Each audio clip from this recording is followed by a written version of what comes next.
Na unidade 4, nós nos referimos ao credo apostólico e, entre outras coisas, vimos como o seu conteúdo nos ensina sobre a Trindade. Cada um dos seus 3 parágrafos descreve uma pessoa da Trindade: Deus Pai, Jesus, Deus Filho e Deus Espírito Santo. Na presente lição, veremos o que a Bíblia diz sobre o Espírito Santo, o outro membro da Trindade, e o seu trabalho. Antes de mais nada, é bom que recoloquemos a ideia de que o Espírito Santo é Deus, totalmente igual ao Deus Pai e ao Filho. Há um mistério no relacionamento entre o Pai e o Filho. As Escrituras nos relatam que o Filho é unigênito do Pai por toda a eternidade. A Bíblia nos revela também que o Espírito Santo procede de ambos, do Pai e do Filho, por toda a eternidade. Uma boa maneira de não se esquecer que o Espírito Santo é totalmente Deus, tanto quanto o Pai e o Filho, é lembrar-se da história de Ananias e Safira.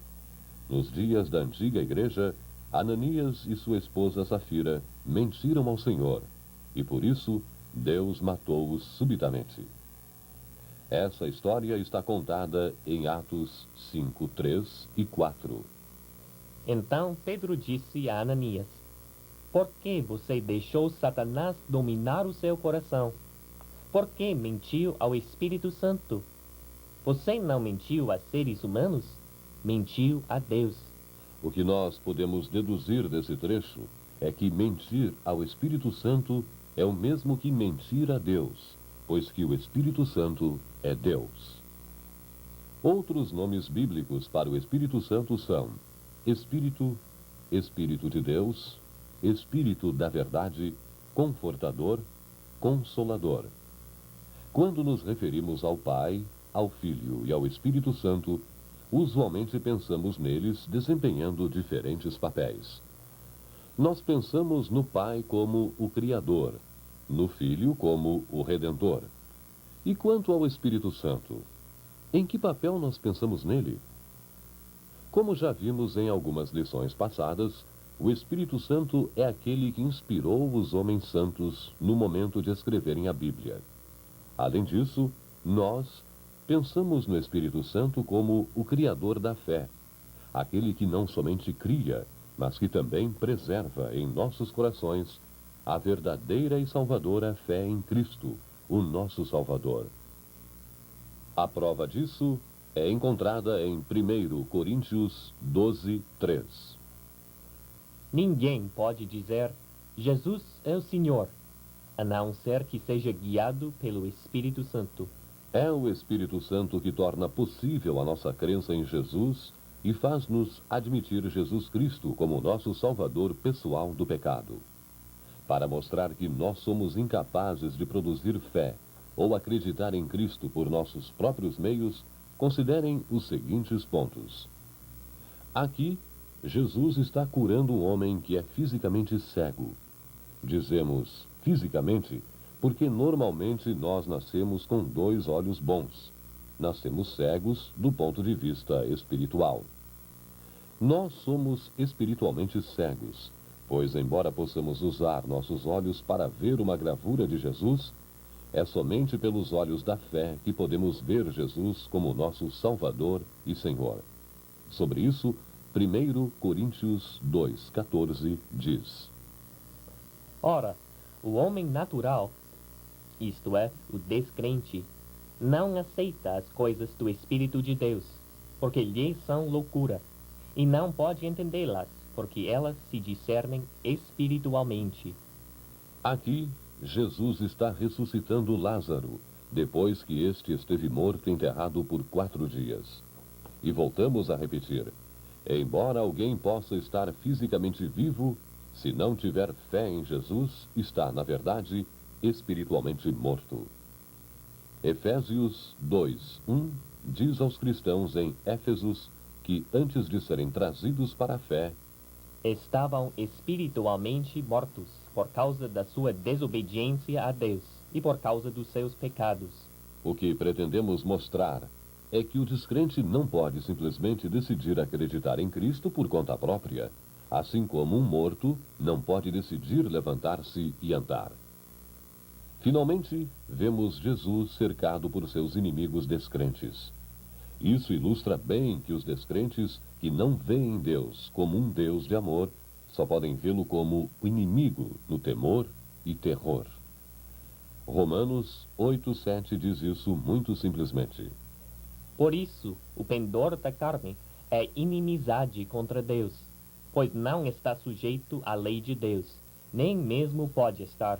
Não apenas o descrente não pode ter fé em Cristo por própria conta, como não quer ter.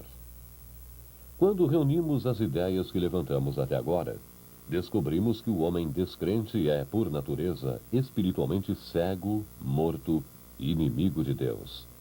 A fé não é alguma coisa que nós mesmos podemos criar, mas, ao contrário, é algo que o Espírito Santo produz em nós. Ou, como nos diz a seguinte passagem em Efésios 2:8. Pois é pela graça de Deus que vocês são salvos, por meio da fé. Isso não vem de vocês, mas é presente dado por Deus. É por isso que nós chamamos o Espírito Santo de o Criador da fé. Ele é aquele que cria a fé nos nossos corações e dá para nós de presente. A questão que neste momento se coloca a nós é: como faz o Espírito Santo para criar uma fé viva no coração das pessoas? Primeiramente, vamos estabelecer como ele não faz isso. Ele não converte um descrente através do sonho, fazendo com que deite descrente e acorde um cristão. Não. Assim como o homem da imagem está fazendo um trabalho usando uma ferramenta, também o Espírito Santo cria a fé usando um meio, um instrumento adequado. E esse meio é a mensagem do Evangelho sobre o amor e o perdão de Deus. Por essa razão, chamamos a mensagem do Evangelho de meios da graça, seja sob a forma da palavra escrita ou falada, seja como um sacramento. E é por isso que Paulo, falando sobre a congregação tessalonicense, diz que eles foram chamados à fé pelo Evangelho. E lemos ainda em Romanos 10:17. A fé vem por ouvir a mensagem, e a mensagem vem por meio da pregação a respeito de Cristo. É por isso que também Paulo diz em Romanos 1:16. Eu não me envergonho do Evangelho, pois é o poder de Deus para salvar todos os que creem. Nosso chamado é o de simplesmente revelar a mensagem do Evangelho.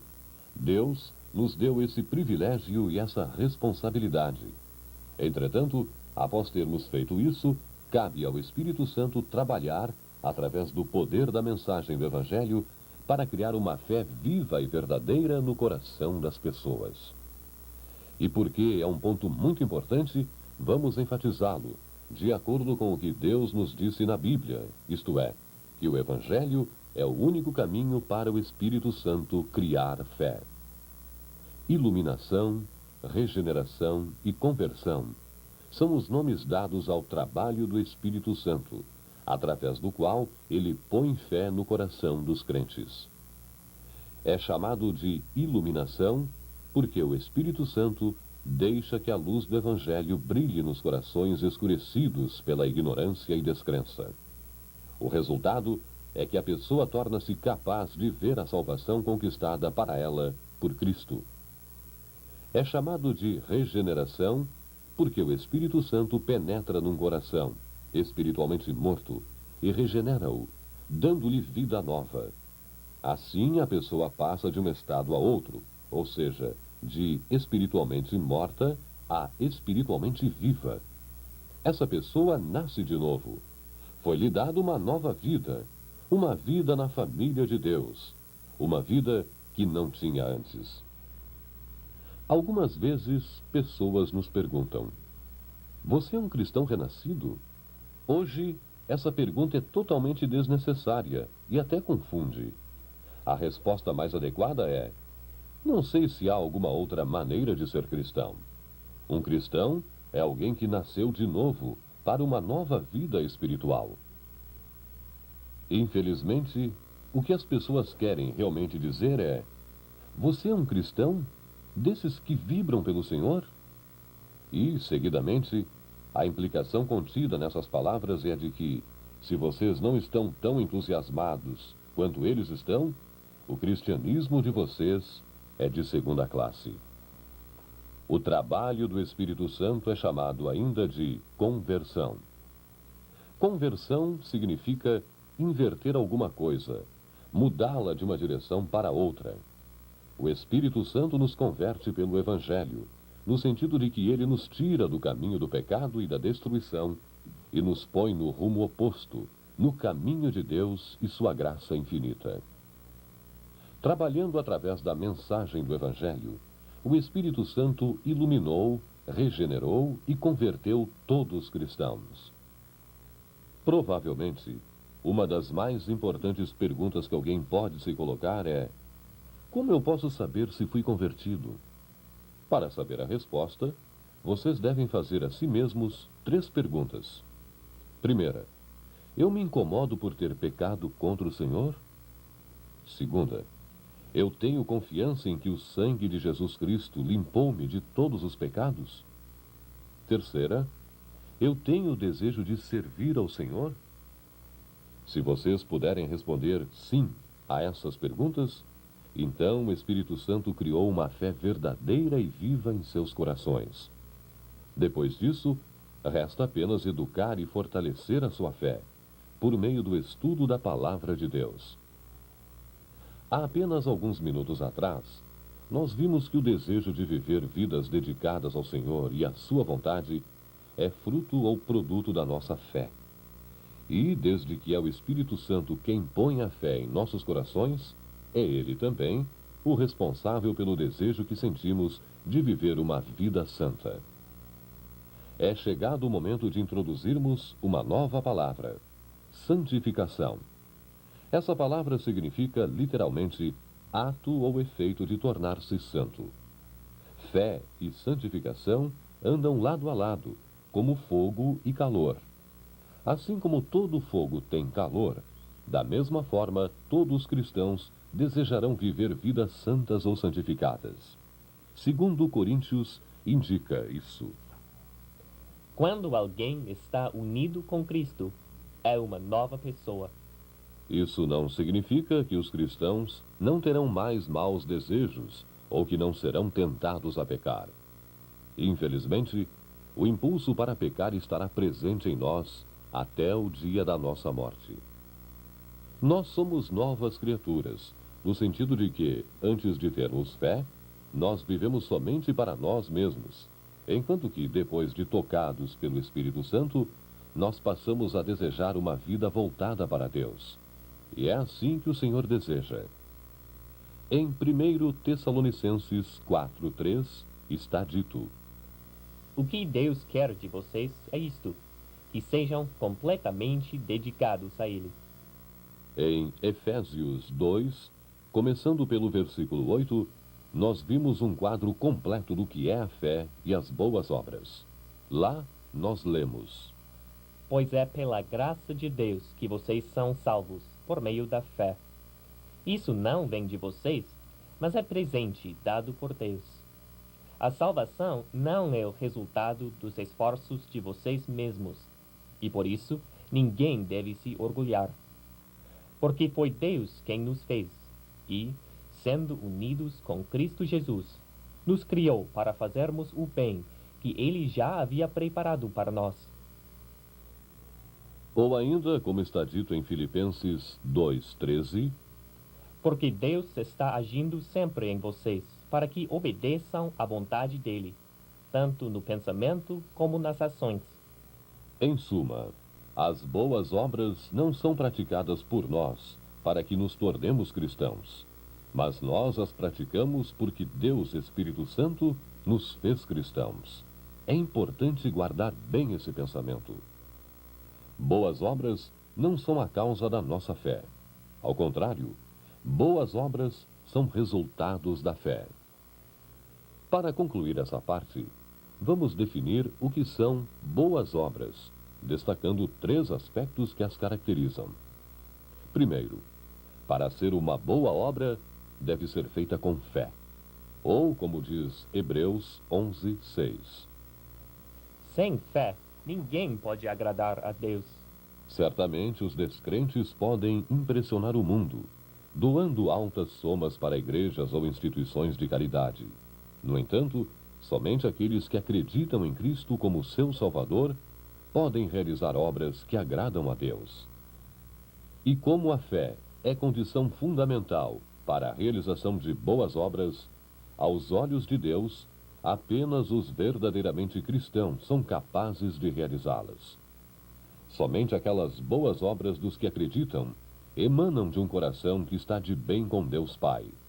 Somente suas ações são realmente boas. Segundo, uma boa obra deve estar de acordo com os desígnios de Deus. Se você tiver que quebrar um mandamento, sonegando impostos, por exemplo, a fim de fazer algo bom, como proporcionar uma vida melhor à sua família, então isto já não é mais uma coisa boa. As Escrituras também dizem que não podemos inventar boas obras e imaginar que Deus ficará contente com elas. Jesus condena aqueles que agem assim. Não adianta nada me adorarem, pois ensinam leis humanas como se fossem mandamentos de Deus. É triste, mas muitas igrejas proclamam que suas leis, criadas pelo homem, procedem diretamente de Deus.